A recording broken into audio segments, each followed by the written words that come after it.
Vamos continuar o raciocínio aqui na proteção da linha, ó. Então você tem a linha entre A e B e mais duas linhas aqui, B e C e B e D, tá? Considerando que B e C e B e D sejam iguais, como é que é o ajuste? Então nós temos a zona um pegando ali 80 a 90%. Então, se a gente vê no gráfico aqui, ó, você tem a zona um. Uma segunda zona que eu pego 100% da linha, mais 20 a 50% da próxima linha, tá? Tá aqui. Temos uma terceira zona pegando 100% da primeira linha, 100% do segundo trecho e mais 25% da próxima. Como eu não estou colocando uma terceira linha, um terceiro trecho, ele para aqui no barramento, tá? Então, Zona um instantâneo. Zona 2 uma temporização 300, 500 mili. Zona 3 uma temporização maior, 1 segundo, por exemplo. Lembra que de A para B tem essa proteção e de B para A também tem essa proteção. Então, você tem a zona 1, você tem a zona 2 e a zona 3 aqui pontilhada. Com isso, pessoal, nós temos uma área de intersecção de zona 1, tanto do relé A como do relé B, que ficaria aqui entre X e Y. Então, entre X e Y, uma falta aqui em F1, o que que acontece? O relé A olha por zona 1, atua instantaneamente. O relé B olha por zona 1 e atua instantaneamente, né? Aqui só observação lá de não alcançar mais, né? Acabou as linhas aqui que eu queria proteger. Agora, a pergunta que a gente pode fazer é o seguinte: e se cair uma falta aqui entre Y e a subestação B, ou entre X e a subestação A? Vamos pegar um exemplo aqui, ó, próximo da subestação B, bem aqui nesse ponto. O que que acontece? A subestação B olha a falta, atua instantaneamente. O relé A, ele não pega por zona 1, ele só vai pegar pela zona 2. E a zona 2 tem uma temporização bem mais alta que a zona 1, 300 mili, 400 mili, 500 mili. E na prática, se ocorrer uma falha aqui, esse cara abrir instantaneamente e o outro lado demorar aí 300, 500 milissegundos para abrir, isso pode gerar perda de sincronismo generalizada e levar a um blackout no sistema. Então, eu tenho que ser bem mais rápido para eliminar essa falha. Eu preciso ter uma seletividade, né? Eliminar rapidamente uma falha na linha. Como que a gente vai fazer isso? Fazendo o uso de teleproteção. Então, utilizando teleproteção, a gente consegue fazer a seletividade, né? Teleproteção é a telecomunicação juntamente com a proteção. Então, aqui tem um exemplo, né, de uma linha multiterminais, dá uma falha aqui, os relés, os disjuntores A, B e C, eles precisam abrir de forma rápida, né? Então, a função puramente, sem a teleproteção, não consigo fazer isso, tá? A gente aplica a teleproteção para a função 21, distância, 50 sobre corrente instantâneo, 51 temporizada, sobre corrente temporizada e o 67 direcional de sobrecorrente. Nós vamos precisar de um meio de comunicação, então pode ser através de fio piloto, fio telefônico, cabo elétrico, fio NUM. Hoje em dia o uso maior é através de fibra ótica, visto que muitas linhas têm o cabo OPGW, aquele cabo guarda que fica em cima da linha, aonde essa fibra ótica está dentro dela. Uma outra maneira também bastante utilizada, através de onda portadora, o famoso carrier, onde a gente usa a própria linha e gera sinais de alta frequência para fazer essa comunicação. Existe também a possibilidade do uso de microondas não tão comum. Vamos falar dos esquemas de teleproteção. Então, a ideia é o quê? Eu conseguir dar o trip rápido, né, numa linha entre as duas barras adjacentes o mais rápido possível.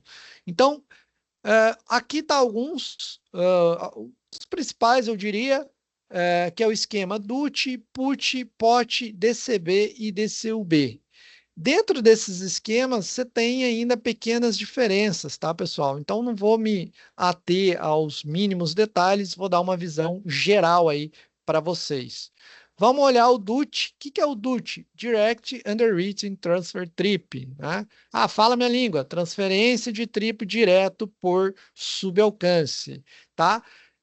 Note que as falhas aqui, ó, elas nunca vão estar na zona 1 dos dois relés. Eu sempre vou colocar aqui, ó, como exemplo, uma falta bem próximo de B.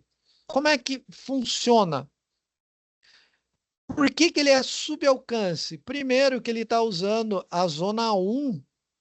Quando ele detectar uma falta na zona 1, o relé B ele vai dar um comando lá para o relé A. Então eu envio um sinal lá para o relé A, você tem uma porta OU, então o relé A ele vai dar o trip se o 21 dele pegar, não foi o caso, mas ele recebeu um sinal lá do relé B e na porta OU aqui, então tá 1, dá o trip.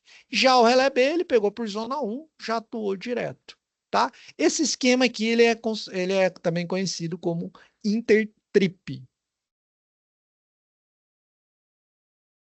Aqui eu já comentei como é que é a operação dele e em termos de vantagem, é um método muito rápido para eliminar a falta no fim da zona.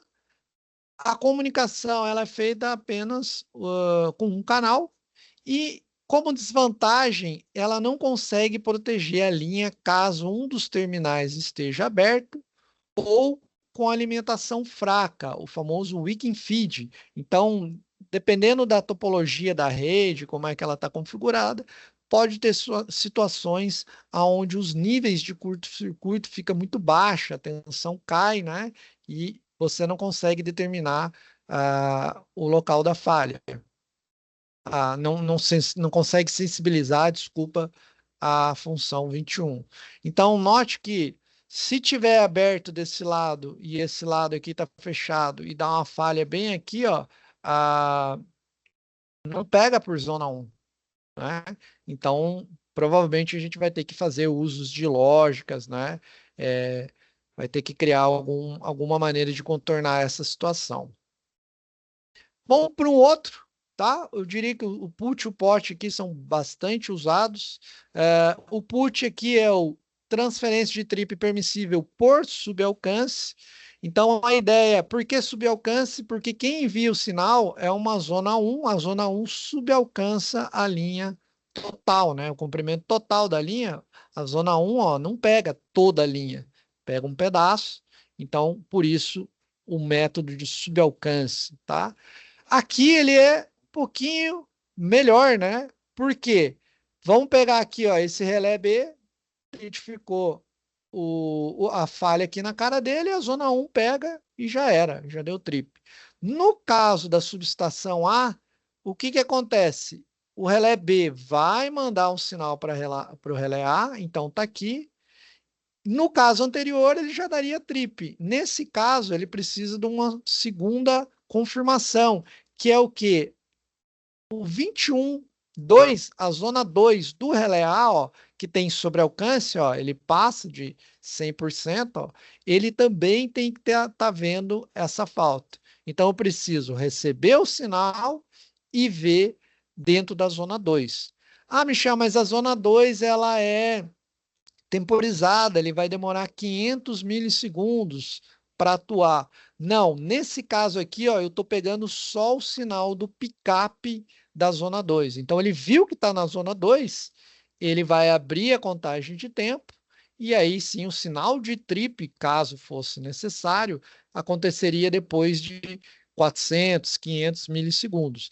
Na lógica aqui, ó, eu uso o sinal de picape. Então ele viu que deu a falta aqui, ó, esse sinal de picape, ele é instantâneo, tá, pessoal? Então não confundam isso. Eu já expliquei, né, enfatizando que o picape da zona 2 é instantâneo e o trip da zona 2 leva em consideração o tempo de operação. Para a lógica, nós estamos pegando o sinal de picape. Esse é o nosso famoso put. Vamos ver as vantagens dele, mais seguro, porque ele precisa também verificar o picape da zona 2 para permitir o trip, usa só um canal de comunicação e também tem aqueles problemáticos de o terminal estar aberto ou a alimentação fraca, né? Ele precisa do elemento de terra também, no DUT também, então hoje já tem os elementos para verificar faltas para a terra. Vamos para o próximo, o pote. O pote é o transferência de trip permissível por sobrealcance. Então, note que agora, aqui, ó, o primeiro relé aqui, vai ver ali por zona, ao invés de usar uma zona 1 para enviar o sinal, ele usa aqui, ó, a zona 2, ó. Então, por isso o nome da teleproteção ter esse nome aqui de sobrealcance. Porque eu estou usando uma zona 2, por exemplo, que tem um sobrealcance para transferir o trip. Então, olha o relé A aqui, ó. O relé B aqui, ó, pegou na zona 2, transmite um sinal para o relé A. Então, tá aqui, recebeu. O relé A, ele também está vendo essa falta, ó. Novamente é o sinal de picape, ó. Deu aqui, ó, tá dentro dessa região, então fiz a lógica, dá o trip do A. E o B, a mesma coisa, o relé A viu aqui, envia um sinal para o B, o relé B viu, caiu dentro da zona 2, então fiz a lógicazinha, dá o trip também, tá? Mais confiável do que o put, uma vez que ele enxerga todas as faltas da linha. Então, note que eu, como estou usando uma segunda zona, né, eu consigo ver qualquer falta que caia dentro da linha. É bem mais fácil criar lógicas aí no caso de terminal aberto ou weak in feed, tá? Uma desvantagem, eu vou precisar de dois canais de comunicação, uma para cada direção, e caso eu perca o canal de comunicação por algum motivo, eu não tenho o trip da linha. Isso é problemático. Vamos ver mais um, o DCB, bloqueio por comparação direcional. Olha só como é que funciona esse cara aqui, ó. Eu uso novamente uma zona com sobrealcance, então a zona 2, por exemplo, né, ó, o relé 2, o relé B aqui viu, manda um sinal para o relé A. E agora eu mando um sinal. O relé B ele tem uma zona olhando para trás, é uma zona reversa, ó. Então, como a falta foi para frente do relé B, esse sinal aqui, ó, ele não é enviado. Então, lá para o relé A, ele tá vendo na zona dele, ó, de sobrealcance, ó. Então, deu pick-up aqui para o relé A e ele não recebe um sinal de bloqueio. Então, o zero tem uma porta inversora, vira um. Então, vi aqui que está na minha região de operação, não recebi o sinal, eu vou dar o sinalzinho de trip. Note aqui, ó, uma situação que eu tenho uma falta em outra linha aqui, ó, uma linha que está atrás desse relé B. O relé A, ele vai ver, porque ele tem uma zona 2, tem um alcance grande, né? 100% mais um pedaço da próxima. Então, na lógica aqui, virou 1. Só que o relé B, ó, ele vai ver que caiu na região reversa. Então, como ele viu que caiu na região reversa, ele manda lá um sinal, nível lógico 1, com a porta inversora, vira 0, e aí não dá o trip, tá? A vantagem é que é bem confiável, uma vez que não depende do canal de comunicação para dar o trip. Então, ele não precisa receber, né? Não tem que estar ativo ali o, o canal de comunicação, tá? Você tem lógicas facilmente feitas para terminal aberto e o Weekend Feed, e ele tem como desvantagem não ser tão seguro, porque ele pode dar trip indevido. Se aquele sinal de bloqueio não chegar logo, por algum motivo, ele vai dar um trip indevido, né? Se o meu canal for muito lento ou se eu perder a comunicação. E um outro problema é que esse canal está desligado. Normalmente ele não está usando, né? Não manda o sinal para lá. Então é necessário a gente fazer aí, constantemente ensaios no canal de comunicação. O último modelinho aqui é o desbloqueio por comparação direcionais. Então, a ideia é o que? Eu ter duas frequências de comunicação. Uma frequência de guarda, que eu consigo, né, dessa maneira, verificar o funcionamento correto do canal de comunicação o tempo todo e uma outra frequência para dar o trip. Então, vamos pegar esse exemplo aqui, ó.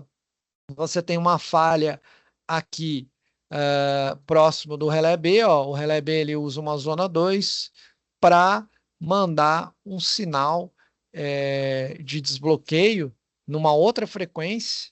Ó, então, esse sinal aqui para o relé A seria esse cara aqui. O relé a zona 2 dele tá pegando, ó, a falha. Então, você tem nível alto aqui 1, nível alto aqui 1, 1 com 1 dá 0.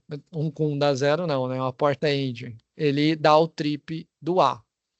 Imagine que você tem aqui uma falta, né?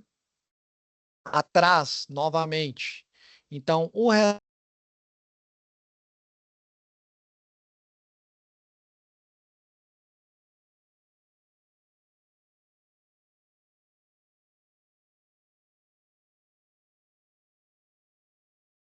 pessoal, não vou entrar.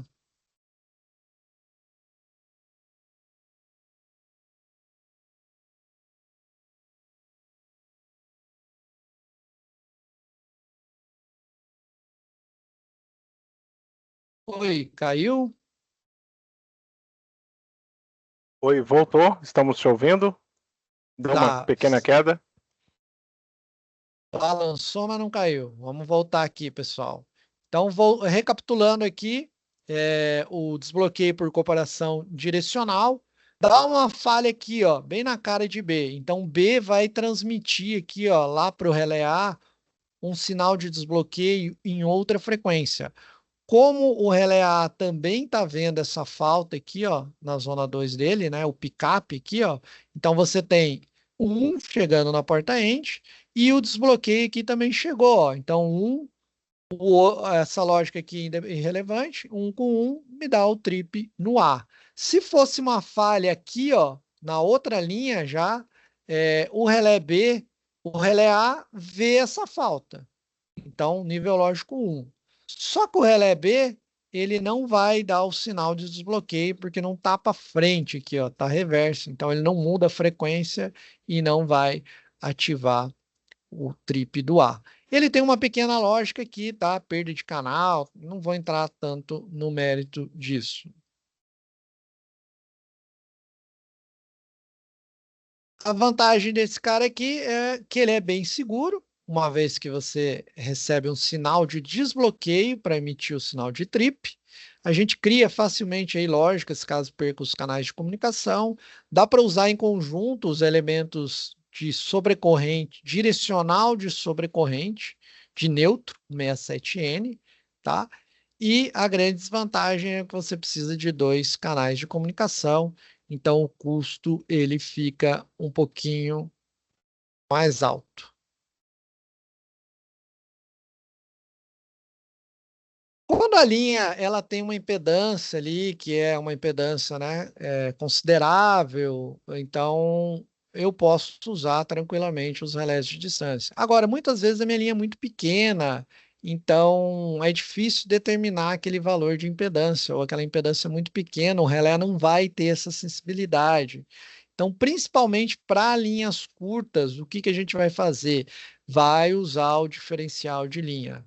Diferencial de linha, você tem um relé numa ponta e na outra, e aí eles trocam informações. Note que numa linha o fluxo está em algum sentido, ou está da esquerda para a direita, ou da direita para a esquerda. Então aqui a corrente está saindo e do outro lado ela entra. Ou seja, existe um defasamento angular de 180 graus entre as duas correntes. A hora que você faz uma menos a outra, dá zero. Tá? Quando ocorrer uma falha interna na linha, essa corrente vai vir desse lado para cá e essa corrente agora ela vai contribuir para o curto, então ela vai inverter o sentido. Em termos de relé, quando as duas correntes estão com o mesmo ângulo, ele entende que é uma falta interna. Se eu tenho defasamento de 180 graus, é uma condição normal de operação, ou ainda uma falta externa. Se eu colocar uma falta aqui fora, o fluxo continua indo para aquela direção, só que os valores de corrente eles vão aumentar. Cada ponto, o relé mede as suas correntes. e aí ele tem que mandar essa informação lá para o outro relé. O bom do diferencial de linha é que você não depende dos valores de tensão, diferente do distância, né? Você tem a tensão e a corrente para poder calcular a impedância. O diferencial de linha só olha para corrente, então ele não é afetado, diferente do distância, perda de potencial. No momento da falta, você tem uma queda grande de tensão. Isso influencia o distância. Transitórios dos TPCs, então os divisores capacitivos, gera transitório, prejudica. Linha paralela, você tem lá uma torre, já aproveita e coloca uma linha do lado da outra, né? Linhas paralelas. Nessa situação, você tem acoplamento mútuo de sequência zero, prejudica a, as faltas terra, a medição correta. Oscilação de potência, mudanças bruscas da geração levam a trajetória da impedância, pode cair dentro de uma zona lá e fazer com que o relé atue de forma indevida, né? Então, não depende disso. E ainda o fator de compensação série, quando a gente quer aumentar o quanto é possível enviar de potência numa linha, é muito comum usar bancos de capacitores para conseguir aumentar. Quando a gente faz isso, pode ter situações de inversão da tensão, que novamente vai prejudicar a direcionalidade dos elementos de distância.